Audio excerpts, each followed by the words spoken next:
Hello दोस्तों, गुलविंदर जी के study में आप सभी का बहुत बहुत स्वागत है। दोस्तों, आज के इस क्लास में हमने सामान्य ज्ञान से जुड़े हुए बहुत ही महत्वपूर्ण प्रश्न उत्तर आपके लिए लेकर हम आए हैं, जो आपके परीक्षाओं के लिए बहुत ही ज़्यादा ज़रूरी है।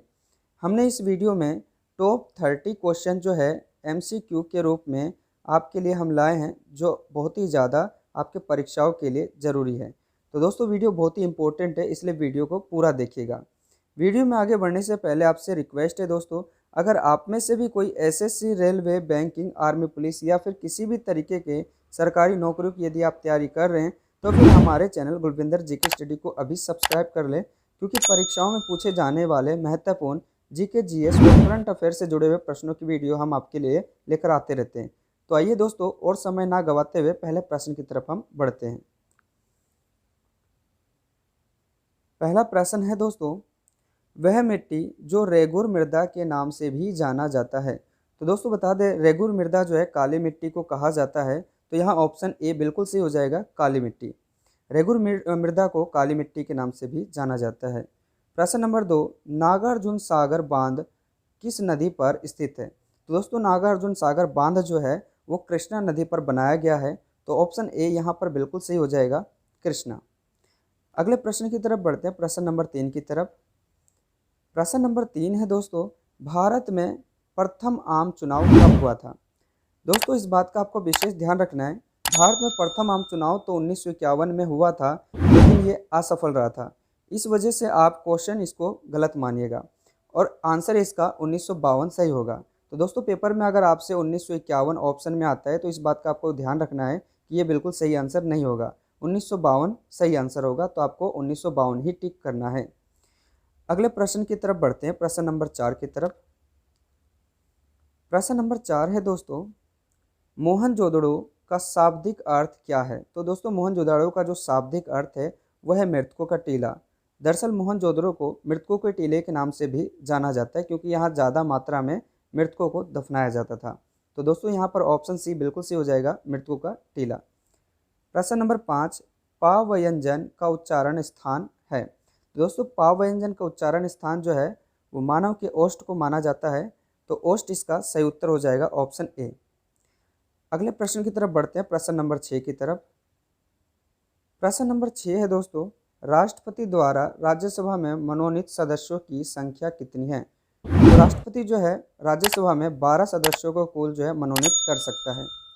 और जब दोस्तों लोकसभा की बात आती है, तो लोकसभा में 2 सदस्यों को चुन सकता है। तो इस बात का आपको ध्यान रखना है कि जब राज्यसभा का पूछा जाता है, तो राज्यसभा में राष्ट्रपति 12 सदस्यों को मनोनीत कर सकता है और लोकसभा में 2 सदस्यों को। अगले प्रश्न की तरफ बढ़ते हैं, प्रश्न नंबर 7 की तरफ।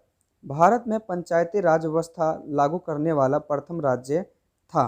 तो दोस्तों, भारत में पंचायती राज व्यवस्था की जो शुरुआत है वो राजस्थान से हुई थी, और राजस्थान राज्य में ही सबसे पहले पंचायती राज व्यवस्था लागू किया था। तो यहाँ पर ऑप्शन बी बिल्कुल सही हो जाएगा, राजस्थान राज्य। अगले प्रश्न की तरफ बढ़ते हैं, प्रश्न नंबर 8 की तरफ। प्रश्न नंबर 8 है दोस्तों, भारत में निम्नलिखित में से कौन सा प्रदेश झूम की खेती के लिए प्रसिद्ध है। तो दोस्तों, भारत में झूम की खेती सबसे ज़्यादा पूर्वोत्तर क्षेत्रों में की जाती है। तो ऑप्शन ए और बी जो है यहाँ पर अभी फ़िलहाल सही नज़र नहीं आ रहा है, लेकिन ऑप्शन सी और डी को देखते हैं। तो दोस्तों, यहाँ पर ऑप्शन सी और डी में ऑप्शन डी बिल्कुल सही हो जाएगा, पूर्वोत्तर क्षेत्र। भारत के पूर्वोत्तर क्षेत्र में सबसे ज़्यादा झूम की खेती होती है। प्रश्न नंबर 9, वह शहर जो भारत की सिलिकॉन वैली के नाम से जाना जाता है। तो दोस्तों, भारत में सिलिकॉन वैली के नाम से बेंगलुरु क्षेत्र को जाना जाता है, जहाँ पर भारी मात्रा में सिलिकॉन चिप बनाया जाता है। तो ऑप्शन ए बिल्कुल सही हो जाएगा यहाँ पर, बेंगलुरु। प्रश्न नंबर 10, चींटी अथवा मधुमक्खी के काटने पर उसके डंक में निम्न द्रव्य पाया जाता है। तो दोस्तों, चींटी और मधुमक्खी के डंक में फॉर्मिक अम्ल पाया जाता है, जिस कारण से काटे हुए स्थान पर सूजन आ जाती है। तो दोस्तों, यहाँ पर ऑप्शन को हम देख लेते हैं। तो दोस्तों, यहाँ पर ऑप्शन ए बिल्कुल सही हो जाएगा, फॉर्मिक अम्ल। प्रश्न नंबर 12, अरावली पर्वत भारत के किस राज्य में स्थित है। तो दोस्तों, अरावली पर्वत जो है भारत के राजस्थान राज्य में स्थित है। तो ऑप्शन बी बिल्कुल सही हो जाएगा यहाँ पे, अरावली पर्वत, सॉरी राजस्थान। दोस्तों, वीडियो को ज़्यादा से ज़्यादा लोगों तक इसे शेयर कीजिएगा, और ज़्यादा से ज़्यादा हो सके इसे जितना ज़्यादा हो लाइक कीजिएगा। अगर आप चैनल पर नए हैं तो प्लीज़ चैनल को सब्सक्राइब भी कर लीजिएगा और बेल आइकन को ऑन कर लीजिएगा, ताकि आने वाली इम्पोर्टेंट वीडियो जो है आप तक सबसे पहले पहुंच सके। आइए अगले प्रश्न की तरफ बढ़ते हैं, प्रश्न नंबर 12 की तरफ। प्रश्न नंबर 12 है दोस्तों, चिपको आंदोलन का आरंभ हुआ था। तो दोस्तों चिपको आंदोलन का जो शुरुआत है भारत के उत्तराखंड से हुई थी, जहां पर पेड़ के बचाव के लिए जो है गांव वाले एक तरह से आंदोलन किए थे। तो ऑप्शन सी बिल्कुल सही हो जाएगा, उत्तराखंड में चिपको आंदोलन हुआ था। और ये प्रश्न कई बार एसएससी, डीएसएसबी और बिहार दरोगा के परीक्षाओं में पूछा गया है। प्रश्न नंबर 13, गुरु गोविंद सिंह की रचनाओं का संपादन किस पुस्तक में किया गया है। तो दोस्तों गुरु गोविंद सिंह की जो रचनाएं हैं वो दसम ग्रंथ में जो है इसकी रचनाएं की गई है। तो दोस्तों ऑप्शन बी बिल्कुल सही हो जाएगा इसका, दसम ग्रंथ।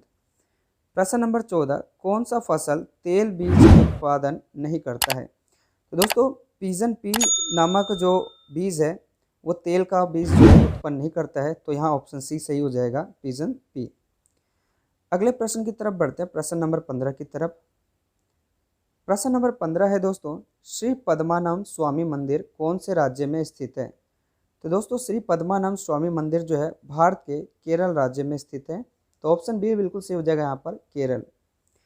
प्रश्न नंबर 16, वल्लभ भाई पटेल को सरदार की उपाधि किस आंदोलन में दी गई थी। तो दोस्तों वल्लभ भाई पटेल को सरदार की उपाधि भद्रोली आंदोलन में प्राप्त हुई थी, तो यहाँ ऑप्शन सी सही हो जाएगा, भद्रोली आंदोलन। नेक्स्ट क्वेश्चन की तरफ बढ़ते हैं, क्वेश्चन नंबर 17 की तरफ। क्वेश्चन नंबर 17 है दोस्तों, आईसीएस परीक्षा पास करने वाली प्रथम भारतीय कौन थी। तो आईसीएस पास करने वाले प्रथम भारतीय जो थे वो सुरेंद्र नाथ बनर्जी थे, तो ऑप्शन ए बिल्कुल सही हो जाएगा यहाँ पे, सुरेंद्र नाथ बनर्जी। नेक्स्ट क्वेश्चन की तरफ बढ़ते हैं, क्वेश्चन नंबर 18। क्वेश्चन नंबर 18 है दोस्तों, महापौर निम्नलिखित में से किसका प्रमुख होता है। तो दोस्तों महापौर जो है नगर निगम का प्रमुख होता है, तो ऑप्शन बी बिल्कुल सही हो जाएगा यहाँ पर, नगर निगम। क्वेश्चन नंबर 19, वह नदी जो दक्षिण गंगा कहलाती है। तो दोस्तों गोदावरी नदी को दक्षिण गंगा भी कहा जाता है, तो ऑप्शन बी बिल्कुल सही हो जाएगा यहाँ पे, गोदावरी नदी। नेक्स्ट क्वेश्चन की तरफ बढ़ते हैं, क्वेश्चन नंबर 20। क्वेश्चन नंबर 20 है दोस्तों, भारत में सती प्रथा के विरोध में आंदोलन का नेतृत्व किसने किया था। तो दोस्तों भारत में सती प्रथा के खिलाफ जो है एक बहुत ही बड़ा आंदोलन रचा गया था, और इसके आंदोलन के जो नेतृत्व है राजा राम मोहन राय कर रहे थे दोस्तों, तो ऑप्शन सी सही हो जाएगा यहाँ पे, राजा राम मोहन राय। अगले प्रश्न की तरफ बढ़ते हैं, प्रश्न नंबर 11 की तरफ, 21 की तरफ सॉरी। प्रश्न नंबर 21वां प्रश्न है, जापान, जर्मनी और इटली ने मिलकर एक गुट का निर्माण किया था जिसका नाम था धुरी शक्ति। तो दोस्तों ऑप्शन सी सही हो जाएगा यहाँ पे, धुरी शक्ति का निर्माण किए थे। क्वेश्चन नंबर 22, भारत में फांसी की सजा को निरस्त करने का अधिकार किसके पास है। दोस्तों बता दें भारत में फांसी की सजा को रुकवाने का अथवा जो है निरस्त करने का जो अधिकार है एकमात्र राष्ट्रपति के पास है, तो दोस्तों यहाँ पर राष्ट्रपति बिल्कुल सही आंसर हो जाएगा, ठीक है, ऑप्शन सी बिल्कुल सही हो जाएगा, राष्ट्रपति। क्वेश्चन नंबर 23, भारतीय स्वतंत्रता के बाद कौन भारतीय गवर्नर जनरल बना था। तो दोस्तों भारतीय स्वतंत्रता के बाद भारतीय गवर्नर जनरल जो है वो चक्रवर्ती राजगोपालाचारी बने थे, तो ऑप्शन डी यहाँ पर सही हो जाएगा, चक्रवर्ती राजगोपालाचारी। नेक्स्ट क्वेश्चन की तरफ बढ़ते हैं, क्वेश्चन नंबर 24 की तरफ। क्वेश्चन नंबर 24 है दोस्तों, गुटनिरपेक्ष आंदोलन की स्थापना से कौन नहीं जुड़ा था। तो दोस्तों गुटनिरपेक्ष आंदोलन में जवाहरलाल नेहरू, मार्शल टिटो और कर्नल नासिर जुड़े थे, लेकिन बेनजीर भुट्टो ये नहीं जुड़े थे दोस्तों, तो ऑप्शन बी यहाँ पर सही होगा, बेनजीर भुट्टो गुटनिरपेक्ष आंदोलन में नहीं जुड़े थे। प्रश्न नंबर 25, भारतीय राष्ट्रीय कांग्रेस के संस्थापक कौन थे। तो दोस्तों भारतीय राष्ट्रीय कांग्रेस के जो संस्थापक थे वो ए.ओ. ह्यूम नामक व्यक्ति ने कांग्रेस पार्टी को बनाया था, तो ऑप्शन डी यहाँ पर बिल्कुल सही होगा, ए.ओ. ह्यूम। अगले प्रश्न की तरफ बढ़ते हैं, प्रश्न नंबर 26 की तरफ। प्रश्न नंबर 26 है, भारत में चुनाव की सबसे छोटी इकाई क्या है। तो दोस्तों भारत में चुनाव की सबसे छोटी इकाई ग्राम पंचायत कहलाती है, तो ऑप्शन ए बिल्कुल सही होगा यहाँ पे, ग्राम पंचायत। नेक्स्ट क्वेश्चन की तरफ बढ़ते हैं, क्वेश्चन नंबर 27, नगर निगम का अध्यक्ष कौन होता है। तो दोस्तों नगर निगम का अध्यक्ष महापौर कहलाता है। ऑप्शन हम देख लेते हैं यहाँ पर महापौर है या नहीं है, तो दोस्तों ऑप्शन बी बिल्कुल सही होगा यहाँ पर, महापौर। प्रश्न नंबर 28, बांग्लादेश एक स्वतंत्र राष्ट्र बना। तो दोस्तों बांग्लादेश जो है वो 1971 में बना था। भारत पाकिस्तान के युद्ध के बाद बांग्लादेश का सर्जन हुआ था। तो 1971 इसका सही उत्तर होगा ऑप्शन डी। अगले प्रश्न की तरफ बढ़ते हैं, प्रश्न नंबर 29 की तरफ। प्रश्न नंबर 29 है, रोलेट एक्ट कब पारित हुआ था। तो दोस्तों रोलेट एक्ट जो है वो 1919 में हुआ था, जिसके बाद देश भर में बहुत बड़ा आंदोलन रचा गया था और इसी रोलेट एक्ट के विरोध में जलियांवाला बाग का हत्याकांड भी हुआ था। तो दोस्तों यहाँ पर रोलेट एक्ट कब पारित हुआ था, तो सन 1919 इसका उत्तर होगा, यानी ऑप्शन सी। नेक्स्ट क्वेश्चन दोस्तों, ये आज के क्लास का आखिरी प्रश्न रहेगा। वास्को डिगामा यात्री था। तो दोस्तों वास्को डिगामा यात्री जो है वो पुर्तगाल का था। तो ऑप्शन सी यहाँ पर सही हो जाएगा, पुर्तगाल। तो दोस्तों ये आज के क्लास के 30 इंपॉर्टेंट क्वेश्चन थे, बहुत ही वेरी वेरी इंपॉर्टेंट क्वेश्चन दोस्तों, जो कि आपकी परीक्षाओं के लिए बहुत ही ज़्यादा इंपॉर्टेंट रहने वाले हैं। दोस्तों आपको वीडियो कैसा लगा हमें कमेंट करके ज़रूर बताएं। और दोस्तों यदि आप चैनल पर नए हैं तो प्लीज़ चैनल को सब्सक्राइब कर ले और बेल आइकन को जरूर ऑन कर ले, ताकि आने वाले सही वीडियो की नोटिफिकेशन और वीडियो आप तक पहुँच सके। दोस्तों आज के क्लास में आप लोगों के लिए क्वेश्चन है, आपको बताना है कि गुरु नानक साहब का जन्म कब हुआ था। क्वेश्चन को दोबारा सुनिए दोस्तों। क्वेश्चन है, गुरु नानक साहब का जन्म कब हुआ था। आप अपना जवाब हमारे कमेंट बॉक्स में ज़रूर दीजिए दोस्तों। मिलते हैं एक नई वीडियो के साथ, तब तक के लिए जय हिंद।